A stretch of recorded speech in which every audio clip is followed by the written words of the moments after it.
Hello అండి. అందరికీ నమస్కారం. Welcome to our channel. ఈరోజు కథ. ఇందిర గడపలో నుంచుంది రోడ్డు మీదకు చూస్తూ. సాయంత్రం 5 దాటింది. ఏ క్షణంలోనైనా అనంతం రావచ్చు. అతని స్కూటర్ తన ఇంటి ముందుకు రాగానే నెమ్మదవుతోంది. అతను తన వంక చూసి చిన్నగా నవ్వుతాడు. తను కూడా నవ్వుతుంది. పక్కనే ఉన్న వాళ్ళింటి ముందాపి హారన్ మోగిస్తాడు. అతని భార్య ప్రతిమ జిడ్డుకారే ముఖంతో వచ్చి గేటు తీస్తోంది.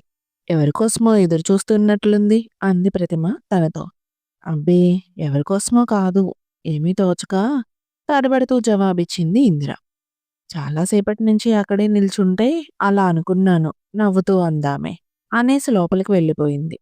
బట్టె బద్దకస్తురాలు అనుకుంది ఇందిర. భర్త ఇంటికొచ్చే వేళకి నీట్గా తయారెదురొస్తే ఎంత బాగుంటుంది. అదేమీ గ్రహించుకోదు. ఏదో నవలు పట్టుకొని సాయంత్రం 4:30 వరకు చదువుతూ కూర్చుంటుంది. అప్పుడు ఇల్లు తుడవడం, తను తయారవడం మొదలవుతుంది. అలసిపోయి ఇంటికొచ్చే మగాడికి ఆడదలా కనబడితే ఎంత చిరాగ్గా ఉంటుంది. అనంత్ చాలా నీట్‌గా ఉంటాడు. ఆకర్షణీయంగా ఉంటాడు. ఎప్పుడూ పెదాల మీద చిరునవ్వు కనపడుతూనే ఉంటుంది. ఎప్పుడూ ప్రతిమ మీద విసుక్కోవడం గానీ, చిరాకు పడినట్లు గానీ కనిపించడు. అప్పుడప్పుడు ప్రతిమే అతనితో చిన్న పోట్లాటలు లేవదీయడం, మాట్లాడకుండా ఉండడం చేస్తూ ఉంటుంది. మళ్ళీ మాటలెలా కలిసిపోతాయో తనకు తెలియదు కానీ, తన ఉద్దేశం ఖచ్చితంగా అదంతా కేవలం అనంతం మంచితనం మూలంగానే జరుగుతోంది. అతనికి కూడా అంత కోపం ఉన్నట్లయితే ఇద్దరూ ఏనాడో విడిపోయేవాళ్ళు. వాళ్ళు తమ పక్కింట్లో దిగి 2 నెలలవుతుంది. దిగిన వారం రోజుల్లోనే తనతో బాగా పరిచయమైపోయింది. ఇద్దరూ మధ్యాహ్నం సమయంలో క్యారమ్స్ ఆడుకోవడం, అప్పుడప్పుడు మూవీలకెళ్ళడం మొదలైంది. అయితే అనంత్‌తో మాట్లాడే అవకాశం తనకెప్పుడూ కలగలేదు. రాను రాను అతనితో కూడా పరిచయం సంపాదించాలన్న అభిలాష తనలో చోటు చేసుకోసాగింది. ఎందుకలా అనిపిస్తుందో తనకే తెలియదు. మరి కొద్ది రోజులకు ఆ అవకాశం కూడా రానే వచ్చింది. వాళ్ళ పెద్దమ్మ గారింటికి వెళుతూ ఇంటి తాళం చెవి తనకిచ్చింది ప్రతిమ. ఆ సాయంత్రం 5 అయ్యేసరికల్లా తనకు తెలియకుండానే ముస్తాబయ్యి అతని కోసం ఎదురు చూస్తూ నిలబడింది. అనంతం మామూలుగానే స్కూటర్ వాళ్ళింటి ముందాపి హారన్ మోగించాడు. తను వడివడిగా అతని దగ్గరకు నడిచింది. మీ మిసెస్ వాళ్ళ పెద్దమ్మ గారింటికెళ్ళింది. తాళం చెవి మీకిమ్మని చెప్పింది అంది తాళం చెవి అతనికి అందిస్తూ. థాంక్యూ అని చిన్నగా నవ్వుతూ అందుకొని లోపలికి నడిచాడతను. ఆ తరువాత అతను ఉండగానే తను వాళ్ళ ఇంటికెళ్ళడం, అక్కడ ప్రతిమతో పాటు ఏదో ఒక సందర్భంలో ఇద్దరూ మాట్లాడుకోవడం జరిగింది. దసరా పండుగకు ముగ్గురు కలిసి క్యారమ్స్ ఆడారు. అప్పుడు తనకు తెలియకుండానే అతనితో చనువు పెరిగింది. స్కూటర్ హారన్ వినబడి ఇందిర చటుక్కున ఆలోచనలోంచి తేరుకుంది. అనంతం తన వంకే చూస్తున్నాడు. తను అతని కళ్ళల్లోకి చూసి చిన్నగా నవ్వింది ఇందిర. ప్రతిమ వచ్చి గేట్ తీసింది. ఇంకా రెడీ అయినట్లు లేదామె. స్కూటర్ లోపల పెట్టి మరోసారి తన వంక చూసి ఇంట్లోకి నడిచాడతను. పెరట్లో బావి దగ్గర అతను ముఖం కడుక్కుంటున్న విషయం తనకు తెలుసు. అందుకని తను పెరట్లోకి పోయి సన్నజాజులు కోస్తూ కొద్దిసేపు గడిపింది.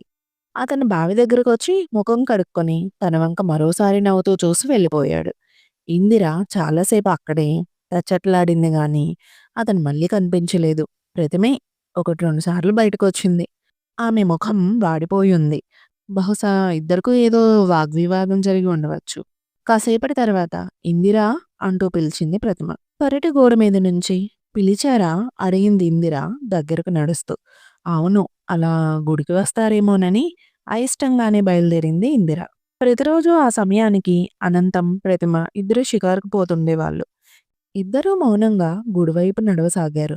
అనంతం తన గురించి ఏమనుకుంటాడో, తను ప్రతిమ ఇద్దరూ ఒకటే రకం అనుకుంటాడేమో, వాళ్ళ గొడవల్లో తను ప్రతిమని సమర్థిస్తున్నట్లు భావిస్తాడేమో. ఈవేళ నాతో బయలుదేరారేంటి నవ్వుతూ అడిగింది ఇందిర. మరేం లేదు, ఆయన రాలేనన్నారు. అబద్ధమాడుతోంది అనుకుంది ఇందిర. అనంతం అలాంటి మనిషి కాదు. ఎప్పుడూ భార్య మనసును నొప్పించడు. ఈ మగవాళ్ళ సంగతి నీకు తెలియదిందిరా. వట్టి తిక్క మనుషులనుకో. ఎంతసేపు వాళ్ళ ఇష్టాలు అయిష్టాలే గాని మన మాట వినరు, నెగ్గనీరు. ఇందిరకు ఆ మాటలు నచ్చలేదు. అందుచేత మౌనంగా ఊరుకుండిపోయింది. ఇంటికి తిరిగొచ్చేసరికి ఇంట్లో శాంతమ్మ తన తల్లితో మాట్లాడుతూ కనిపించింది. ఏమే కోడలా, మాకు పప్పన్నం ఎప్పుడే అంది నవ్వుతూ. ఆమెను చూడగానే ఇందిరకు ఎందుకో కోపం ముంచుకొచ్చింది. జవాబివ్వకుండా అక్కడి నుంచి వెళ్ళిపోయింది. రాత్రి భోజనం చేస్తూ తల్లి చెబుతుంటే వింది ఇందిర. మర్నాడు తనని చూడ్డానికి ఎవరో పెళ్లివారు వస్తున్నారట. అదివరకైతే ఆ వార్త తనలో ఉత్సాహాన్ని, ఊహల్ని కలిగించేది. కానీ రాను రాను నిరుత్సాహాన్ని, అయిష్టాన్ని కలుగజేస్తోంది. ఏముంది? అంతా మామూలే. పెళ్లి చూపులు, కొంచెం తలెత్తమ్మా, 2 ప్రశ్నలు, సంగీతమేమైనా వచ్చా? అన్నీ అయిన తర్వాత కట్నం దగ్గర పేచీలు రావడం. ఇంతే సంగతులు. తెల్లవారింది. పెళ్లి చూపులు కూడా మూశాయి. తర్వాత చెప్తాం అనేసి వెళ్ళిపోయారు వాళ్ళు. బెనారస్ పట్టు చీర, పూల జడ, కళ్ళకు కాటుక, నిజానికి అందంగానే ఉంటుంది తను అనుకుంది ఇందిర అద్దం ముందు నించొని. ప్రతిమ కంటే చాలా అందంగానే ఉంటుంది. ఆ అలంకరణలో ఓసారి అనంతంకి కనబడితే గుండె జల్లుమంది ఇందిరకి. ఎందుకలాంటి కోరిక కలిగింది తనకు? అనంతం తనను చూసి వరిస్తాడా ఏమన్నానా? ఒకవేళ వరించినా మాత్రం ఏమి లాభం గనక? అతను వివాహితుడు. అతని గురించి అసలు అలాంటి ఆలోచనలు రావడమే తప్పు. కానీ ఎందుకనో అతని గురించి ఆలోచించకుండా, అతన్ని చూడకుండా ఉండలేకపోతుంది తను. ఈ అలంకరణలో అతనికి కనపడినంత మాత్రాన మునిగిపోయేదేముంది? తను అందగత్తె అన్న విషయం అతను గ్రహిస్తే చాలు అంతే. అంతకంటే ఇంకేమీ ఆశించడం లేదు. సాయంత్రం 5 దాటింది. వాకిట్లో నించుంది ఇందిర.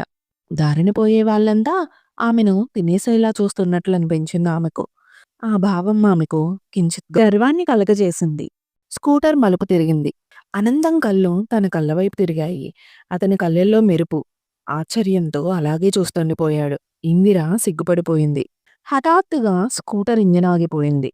ఆమె వంక చూసి నవ్వాడతను. ఇందిర సిగ్గుపడుతూనే నవ్వింది. ఇన్ని రోజుల్నించి ఎక్కడ దాచారింత అందం? స్కూటర్ వాళ్ళింటి కాంపౌండ్‌లో పార్కు చేసి నెమ్మదిగా అడిగాడు. ఇందిర లోపలకు పరిగెత్తింది నవ్వాపుకుంటూ. అయితే ఎంతోసేపు ఇంట్లో కూర్చోలేకపోయింది. చీర మార్చుకుని ఏదో పని కల్పించుకొని వాళ్ళింటికి వెళ్ళింది. అనంతం తన అందాన్ని గుర్తించినట్లు మాట్లాడడం చాలా ఉత్సాహాన్ని కలుగజేసిందామెకు.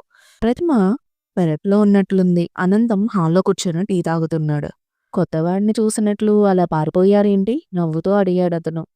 అతని కళ్ళల్లో ఆకర్షణకు తట్టుకోలేక చూపులు మరల్చుకుంది ఇందిర. ఏమిటి? నాతో మాట్లాడడం కూడా మానేశారేమిటి కొంపతీసి? అంత శిక్ష విధించకండి. బ్రతిమాలుకుంటాను ఇంకా నవ్వుతూనే అన్నాడతను. బాగుంది. నేను శిక్షించడం ఏమిటి? బెదిరిపోతున్న లేడీలా చూస్తూ అంది. మీకు అధికారం ఉందండి. అందుకే భయం. పాపం అనేసి అక్కడి నుంచి పెరటివైపు నడిచింది. ఆమెకు లోలోపల భయంగానే ఉంది. ఒకవేళ ప్రతిమ తమ ఇద్దరి మాటలు ఎక్కడ వింటుందోనని. ప్రతిమతో మాట్లాడుతుండగానే అనంతం కూడా వచ్చాడక్కడికి. తను కూడా వాళ్ళ సంభాషణలో కల్పించుకొని మాట్లాడసాగాడు. మాట్లాడుతూ మధ్య మధ్యలో తన వంక చూసే దొంగ చూపులు గమనిస్తూనే ఉంది ఇందిర. ఆ రోజు అతని ప్రవర్తన ఆమెకు వింతగానూ, భయంగానూ ఉంది. రాత్రి చాలా సేపటి వరకు అతని గురించి ఆలోచనలతోనే గడిపింది. మర్నాడు సాయంత్రం తన మామూలు ప్రకారం కాసేపు డాబా మీద కూర్చుందామని పైకి వెళ్ళేసరికి అతనప్పటికే అక్కడ కూర్చొని కనిపించాడు. తను సంకోచంగా మెట్ల దగ్గరే ఆగిపోయింది ఎటూ తోచక. రండి, ఇంట్లో అసలు గాలి లేదని పైకొచ్చాను. మీకేమైనా అభ్యంతరం ఉంటే నేనే కిందకి దిగిపోతాను. అబ్బే పర్వాలేదులేండి అంది మొహమాటంగా. తను పిట్టగోడ ఆనుకొని నిలబడి. మీకు పెళ్లి చూపులైనాయటగా నిన్న? అడిగాడతను. తను సిగ్గుపడింది. భలేవారే! అంత సిగ్గుపడతారెందుకు? ఇక్కడేమీ పెళ్లి చూపులవడం లేదుగా. కానీ మీరో విషయం గుర్తుంచుకోండి. మీ భాగస్వామిని ఎన్నుకునేటప్పుడు కొంచెం వెనక ముందు ఆలోచించి మరీ ఒప్పుకోండి. నాలాగా తొందరపడి ఒప్పుకున్నారా? మా సంసారం లాగానే ఉంటుంది మీ సంసారం కూడా. నవ్వుతూ అన్న అతనేదో బాధపడుతున్నట్లు అనిపించింది ఇందిరకు. అతని సంసారం గురించి ఆమెకున్న అనుమానాలు నిజమైనాయి. బాగుంది. ఇప్పుడు మీకేం తక్కువైందని? మీకేం తెలియనట్లు. ప్రతిమని మీతో పోలిస్తే అన్నిటా మీకంటే తక్కువే గదా! అంటే నేనేం సకల గుణ సంపన్నుడని కాదు. ప్రతి మనిషికి ఓ వీక్‌నెస్ ఉంటుంది. కానీ మా ప్రతిమాదేవికి అన్ని వీక్‌నెస్‌లే. ఏమిటో వీక్‌నెస్‌లు? నవ్వుతూ పైకొచ్చింది ప్రతిమ. ఇందిర కంగారు పడిపోయింది. అనంతం చటుక్కున నవ్వేస్తూ అదే ఒంట్లో వీక్‌గా ఉంటుందన్నావు కదా! అన్నాడు. అలా అతనితో ఒంటరిగా డాబా మీద నించొని మాట్లాడుతూ ప్రతిమ కంటబడడం చిన్నతనంగా తోచింది ఇందిరకు. తమ ఇద్దరి మీద ఆమెకు అనుమానం కలిగినా కలగవచ్చు. ఎల్లుండి సినిమా యాక్టర్స్ వస్తున్నారట ఇందిరా గారు. నాకు ఒక పాస్ దొరికింది. ప్రతిమతో పాటు మీరు రండి. ఎక్కడా? అడిగింది ఇందిర. కనకదుర్గ థియేటర్‌లో. ఏమో మా వాళ్ళని అడగాలి అంది ప్రతిమ వంక చూస్తూ.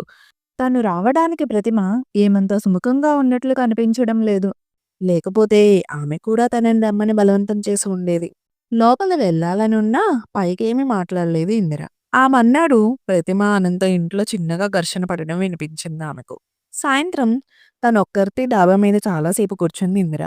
కానీ ఎంతసేపయినా అనంతం పైకి రాకపోవడంతో కొంచెం నిరుత్సాహపడింది. తనకు తెలియకుండానే తనలో అతన్ని ఒంటరిగా కలుసుకోవాలన్న కోరిక చోటు చేసుకున్నట్లు తెలుసుకుందామె. బహుశా అంతకుముందు రోజు తామిద్దరినీ డాబా మీద చూచి ప్రతిమ ఈరోజు అతనితో ఘర్షణ పడిందేమో అన్న అనుమానం కూడా వచ్చింది. మర్నాడు ఉదయం పెరట్లోకి వెళ్ళినప్పుడు ప్రతిమ మాట్లాడింది. ఈ సాయంత్రం వస్తున్నారా శతదినోత్సవం ఫంక్షన్‌కి? ఊహు వీలు పడదులేండి అంది ఇందిర. సరే అలా అంటున్నప్పుడు ఆమె ముఖంలో సంతోషం చూసి కోపం వచ్చింది ఇందిరకు. నేనొస్తే తన భర్తనేం తినేస్తానా ఏమిటి? అనుకుంది నిష్ఠూరంగా. ఆ సాయంత్రం 4కి ఆఫీస్ నుంచి వచ్చేశాడు అనంతం. ఇందిర తన వాకిట్లో నుంచొని జడ అల్లుకుంటున్నప్పుడు రారన్నారట ఎందుకని? అన్నాడు ముఖం చిన్నబుచ్చుకొని. నేను రావడం ప్రతిమకంతగా ఇష్టమున్నట్లు లేదు అంది చటుక్కున. అనేసి ఎందుకలా అన్నానా అని మదనపడిపోయింది. నాన్‌సెన్స్ అదెవరిష్టపడడానికి? దయచేసి రండి. మిమ్మల్ని ఆహ్వానిస్తోంది నేను. ఏమనాలో తెలియలేదు ఇందిరకు. ఈసారికి పోనీండి. మరోసారి వస్తాను. ఓహో! అలా అనకండి. ప్లీజ్ ఈవేళ మీరు రావాలి. మౌనంగా అతని కళ్ళల్లోకి చూస్తూ తలూపిందామె. మరో అరగంటలో బయలుదేరుదాం. రెడీ అవ్వండి అనేసి వెళ్ళిపోయాడతను. సరిగ్గా అరగంటకు ప్రతిమ వచ్చేసింది తన దగ్గరకు. వస్తారన్నారటగా ఆయనతో అంది లేని నవ్వు తెచ్చుకుంటూ. అవును ఆయన బలవంతం చేసేసరికి ఒప్పుకున్నాను. తను నవ్వుతూనే జవాబిచ్చింది ఇందిర. పదండి మరి పోదాం. ఇద్దరూ బయటకొచ్చారు. 2 రిక్షాలు మాట్లాడాడు అనంతం. మీ ఇద్దరూ ఓ రిక్షా ఎక్కండి. నేను రిక్షా ఎక్కుతాను అన్నాడతను. ప్రతిమ, ఇందిర ఒక రిక్షాలో ఎక్కారు. పావుగంటలో సినిమా హాల్ చేరుకున్నారందరూ. లోపలికి నడిచి రెండో వరుసలో ముగ్గురు కూర్చున్నారు. ఇద్దరికీ మధ్యలో ప్రతిమ కూర్చుంది. స్టేజ్ మీద అందర్నీ చూపించి వాళ్ళ పేర్లు చెబుతున్నాడు అనంతం. మధ్య మధ్యలో చలోక్తులకు నవ్వాపుకోలేకపోతోంది ఇందిర. ప్రతిమ బలవంతంగా నవ్వు తెచ్చుకోవడం, ముఖం వాడిపోయి ఉండడం గమనించింది ఇందిర. ఆ సమయంలో అకస్మాత్తుగా ఆమెకు ప్రతిమ మీద ద్వేషం పుట్టుకొచ్చింది. ఆవిడ భర్తతో కాస్త చనువుగా ఉన్నంత మాత్రాన అంత ఏడుపెందుకు అనుకుందామె. స్టేజ్ మీద నటీనటులంతా కనిపించి మాట్లాడి వెళ్ళిపోయారు. జనమంతా ఒక్కుమ్మడిగా బయటకు వెళ్ళసాగారు. ఆ గుంపులో ప్రతిమ, ఇందిర తలో పక్కకు నెట్టుకుపోయారు. తనని ఇంచుమించుగా వెనక నుంచి ఎవరో కౌగిలించుకుంటున్నట్లు ఆనుకొని నించొనేసరికి కంగారుగా వెనక్కు తిరిగి చూసింది ఇందిర. అనంతం ఆమె చేతిని పట్టుకున్నాడు. అప్పుడే కాసేపు అలాగే నించోండి. రష్ తగ్గాక వెళ్దాం అన్నాడు నెమ్మదిగా. ఇందిర శరీరమంతా ఝల్లుమంది. అతని స్పర్శ తన శరీరమంతా రక్తంతో పాటు ప్రవహిస్తున్నట్లుంది. అతను తనకు అభిముఖంగా వచ్చి తన శరీరం నలిగిపోయేలాగా కౌగిలించుకుంటే బాగుండననిపిస్తోంది ఇందిరకు. కొద్ది క్షణాల్లో రష్ తగ్గిపోయింది. ప్రతిమ ఇంచుమించుగా గేటు బయట వరకు వెళ్ళిపోయి నించుంది వాళ్ళ కోసం ఎదురుచూస్తూ. ముగ్గురూ రోడ్డు మీదకొచ్చారు. అబ్బా! పాడు రష్. చిన్నపిల్లలుంటే ఎటో తప్పిపోయేవాళ్ళు. ఆమె తమిద్దరిని అలా దగ్గరగా నించొని ఉండడం గమనించిందేమో అన్న అనుమానంతో అంది ఇందిర. పెద్దాళ్ళయి ఉండి కూడా మనమే తలో మూల కొట్టుకుపోతే ఇంక చిన్నపిల్లల సంగతి చెప్పేదేముంది అంది ప్రతిమ. ఆ మాటల్లో ద్వంద్వార్థం కనిపించి దెబ్బతిన్నట్లు చూసింది ఇందిర. మళ్ళీ రిక్షాల్లోనే ఇల్లు చేరుకున్నారందరూ. ఆ రాత్రి తియ్యని కోరికలు ఆమెను సతమతం చేసినాయి. అనుక్షణం అనంతమే కళ్ళ ముందు కనబడుతున్నాడు. మర్నాడు సాయంత్రం వాళ్ళింటికెళ్ళినప్పుడు ఆమె దగ్గరగా వచ్చి అన్నాడతను. నా వివాహానికి కొద్ది రోజుల క్రితం నువ్వు తారాసపడినా నా జీవితమే ఎంతో ఆనందదాయకంగా ఉండేది ఇందిరా. ఇందిరకు అతను చూస్తే జాలి వేసింది. అతని తల తన గుండెలకు హత్తుకొని ఓదార్చాలన్న కోరిక ఊగించి వేసింది. కానీ ప్రతిమ ఏ క్షణంలోనైనా హాల్లోకి రావచ్చునన్న భయం ఆ కోరికకు అల్లం వేసింది. ఇప్పుడలా అనుకుని ఉపయోగం ఉందా అంది నెమ్మదిగా. ఎందుకుండదిందిరా? జీవితం చాలా పెద్దది. చేసిన పొరపాట్లు దిద్దుకోవడానికి అవకాశం ఎప్పుడూ ఉంటుంది అంటూ ఆమె చేయి పట్టుకొని మరో చెయ్యి ఆమె నడుం చుట్టూ వేసి తన మీదకు లాక్కున్నాడు. ఇందిరలో విద్యుత్ ప్రవహిస్తోంది. గుండెలు వేగంగా కొట్టుకుంటున్నాయి. మరింత కోరికతో అతన్ని హత్తుకుపోయింది. ఆమె ముఖానికి చేరువగా వచ్చిందతని ముఖం. ప్రతిమ వస్తుందేమో అస్పష్టంగా గొణికిందామె. మరేం పర్వాలేదు. ఆమె పెదాలు తాకబోతుండగానే అడుగుల చప్పుడు వినిపించింది. చటుక్కున అతని కౌగుల నుండి దూరంగా జరిగింది ఇందిర. అప్పుడే ప్రతిమ ఆ గదిలోకి అడుగుపెట్టి అక్కడ వారిద్దరినీ చూసి నిర్ఘాంతపోయింది. అంతకు కొద్ది క్షణాల క్రితం వారెలాంటి భంగిమలో ఉన్నారో కూడా తేలికగానే ఊహించుకుంది. అక్కడి నుంచి విసురుగా వెనక్కు నడిచింది మళ్ళీ. ఇందిర గాబరా పడిపోయింది. ప్రతిమకు అనుమానం వచ్చే ఉంటుంది అంది భయంగా. వస్తే మరీ మంచిది. ఇంక మనం చాటుగా వ్యవహరించవలసిన అవసరం ఉండదు అన్నాడతను నవ్వుతూ. వారం రోజులు గడిచిపోయాయి. ఆ వారం రోజులు ప్రతిమ అనంతాన్ని అంటిపెట్టుకునే తిరగడం మూలాన అతనితో ఒంటరిగా గడిపే అవకాశం దొరకలేదు ఇందిరకు. అయితే ఈ వారం రోజులు ఆమె మనసుని పూర్తిగా ఆక్రమించేశాడు అనంతం. అతన్ని రోజుకోసారైనా చూడందే తను బ్రతకగలదా అన్న అనుమానం కూడా వచ్చింది. ప్రతిమ పిన్ని కూతురు వివాహం నిశ్చయమైనట్లు ఉత్తరం వచ్చింది ప్రతిమకు. వెంటనే వచ్చేస్తే తనకు తోడుగా ఉంటుందని కూడా రాసిందామె. కానీ ప్రతిమకు ఇల్లు వదిలి వెళ్ళడం ఇష్టం లేకపోయింది. అనంతం ఒంటరిగా ఉన్నప్పుడు ఇందిర ఇంటికొస్తే తర్వాత ఏమైనా జరగవచ్చు. కానీ ఆమె అనుకున్నట్లు జరగలేదు. పెళ్లి 4 రోజులుందనగా ప్రతిమ బాబాయ్ స్వయంగా వచ్చేశాడు. వెంటనే వాళ్ళని తనతో బయలుదేరమంటూ బలవంతం చేయసాగాడు. నాకు 2 రోజుల కంటే ఎక్కువ సెలవు దొరకదు. కనుక ముందు ప్రతిమను తీసుకెళ్ళిపోండి. నేను పెళ్లి టైంకి అక్కడికి చేరుకుంటాను అంటూ సర్ది చెప్పి ప్రతిమను రైలెక్కించేశాడు అనంతం. రైలు ప్లాట్‌ఫార్మ్‌ని వదిలేసరికి ఎంతో ఆనందంగా ఫీలయ్యాడు. అబ్బా! పేరు ఇప్పటికి విరగడైంది అనుకున్నాడు సంతోషంగా. వెంటనే ఆఫీస్‌కో సెలవు చీటీ పడేసి ఇల్లు చేరుకున్నాడు. ఇందిర బయటే నుంచొని ఉన్నప్పుడు ప్రతిమ ఊరు వెళ్ళడం ఆమెకు తెలుసు. ఇందిరకు రమ్మని సైగ చేసి లోపలికెళ్ళాడు అనంతం. ఇందిరకు భయం వేసింది. ప్రతిమ లేనప్పుడు ఆ ఇంటికెళ్తే తన తల్లికి అనుమానం కలుగుతుందేమోనని వెళ్ళడం మానేసింది. అనంతం కాలు కాలిన పిల్లిలా తలాకిట్లోకి పెరట్లోకి తిరుగుతున్నాడు. చివరకు పెరట్లో ఒంటరిగా కనిపించింది ఇందిర. రాత్రికి డాబా మీదకొస్తాను అంది నెమ్మదిగా. ఆనందపడిపోయాడతను. పెందలాడే హోటల్లో భోజనం చేసి ఇంటికొచ్చి డాబా మీద పక్కపరుచుకొని పడుకున్నాడు. అర్ధరాత్రి దాటాక అడుగులో అడుగు వేసుకుంటూ వచ్చింది ఇందిర. ఆకలిగొన్న పులిలాగా అమాంతం ఆమెను ఆక్రమించుకొని పక్క మీదకు ఒరిగాడు అనంతం. ఇందిర కలలన్నీ పండినాయి ఆ రాత్రి. మనం ఎన్నాళ్ళిలాగా గడపడం అడిగింది ఇందిర. జరిగినన్నాళ్ళు. తర్వాత నీకెలాగూ పెళ్ళైపోతుందిగా. ఇంక నయం. నాకింకేమీ అక్కర్లేదు. జీవితాంతం మీ దగ్గరే ఉంటాను. నీ ఇష్టం. నాకది మరీ ఆనందం అన్నాడు ఆమెని గుండెల్లో పొదువుకుంటూ. వారి రహస్య ప్రణయం ఎన్నో రోజులు దాగలేదు. పెళ్లినాడు మధ్యాహ్నమే తిరుగు ప్రయాణమయ్యి సాయంత్రం 6 ఇల్లు చేరుకుంది ప్రతిమ. తలుపు కొట్టేసరికి అనంతం తలుపు తీశాడు. ఇందిర ఒంటెకి బట్టలు చుట్టుకుంటోంది లోపల. నిశ్చేష్టురాలైపోయింది ప్రతిమ. ఏమనడానికి తోచక వెంటనే ఆ ఇంట్లో ఉన్న తన చీరెలు, నగలు తీసుకొని పుట్టింటికి బయలుదేరింది. ఆ రాత్రి జరిగిన సంఘటనలన్నీ తన తల్లి ముందుంచింది ఇందిర. కాసేపు ఏడ్చి, నీ ఇష్టమొచ్చినట్లు చేసుకో. ఇంత దూరం వచ్చాక నేనేం చేయగలను అందామె. అనంతం, ప్రతిమ విడాకులు తీసుకున్నారు. తరువాత కొద్ది రోజులకే ఇందిర, అనంతం ఒకటయ్యారు. నెల రోజుల పాటు సెలవు పెట్టాడు అనంతం. ఇద్దరూ బోలెడు డబ్బు ఖర్చు పెట్టి పెద్ద పెద్ద పట్టణాలన్నీ తిరిగి అన్ని సుఖాలు అనుభవించి తిరిగి వచ్చారు. నా జీవితంలో ఇంకే లోటు లేదు ఇందిరా. ఇంతటి అందమైన భార్య, ఇంతటి అనుకూలవతి ఎంతమందికి లభిస్తోంది అదృష్టం. ఈ పెద్దాళ్ళు చేసే పెళ్ళిళ్ళు అందుకే ఫెయిల్ అవుతూ ఉంటాయి. ఇందిర మురిసిపోయింది. 6 నెలలు ఇట్టే గడిచిపోయినాయి. రోజు అనంతం ఆఫీస్ నుంచి ఇంటికి తిరిగి వచ్చేసరికల్లా తను డ్రెస్ చేసుకొని అందంగా అలంకరించుకొని ఎదురుచూస్తూ నుంచోనేది. ఇద్దరూ సినిమాకో లేక ఎక్కడికైనా సరదాగా తిరగడానికో వెళ్ళేవాళ్ళు. హఠాత్తుగా అనంతానికి ట్రాన్స్‌ఫర్ అయ్యింది. వెంటనే వెళ్ళిపోయి ఓ ఇల్లు దొరికాక ఇందిరను కూడా తీసుకెళ్ళిపోయాడు. వెళ్ళిన 10 రోజులకే పక్కింట్లోని వాళ్ళతో పరిచయమైంది ఇందిరకు. పక్కింటి ఆమె చెల్లెలు టీచర్ ఉద్యోగం చేస్తోంది. ఆమె పేరు సుశీల. సమవయస్కురాలు కావడంతో ఆమె బాగా సన్నిహితురాలైపోయింది. ఎప్పుడు ఖాళీ దొరికినా తనతో మాట్లాడుతూ కూర్చునేది. ఓ రోజు జ్వరం వచ్చింది ఇందిరకు. అనంతం ఆ రోజు ఆఫీస్‌కు సెలవు పెట్టేశాడు.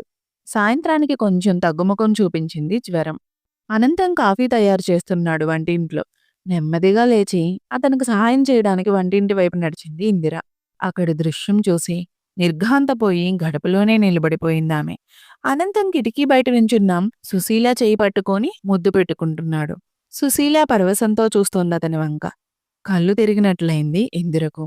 ఒంట్లో సత్తువ పూర్తిగా పోయింది. వెనక్కు తిరిగి నడిచి పక్క మీద పడుకుండిపోయింది. ఆమెకు ప్రతిమ గుర్తొచ్చింది. ప్రతిమకు అన్యాయం చేసిన ఇందిరా గుర్తొచ్చింది. ఇందిరకు అన్యాయం చేయబోతున్న సుశీల కళ్ళ ముందు కదిలింది. ఆమె కళ్ళ వెంబడి నీళ్లు కారిపోతున్నాయి. Thank you for watching this video. మీరు ఫస్ట్ టైం మన ఛానల్ చూస్తుంటే సబ్స్క్రైబ్ చేయడం మర్చిపోకండి. ముందు ముందు మంచి మంచి స్టోరీస్ అప్లోడ్ చేస్తాను మీరిచ్చే ప్రోత్సాహంతో. మళ్ళీ కలుద్దాం మరో మంచి స్టోరీతో.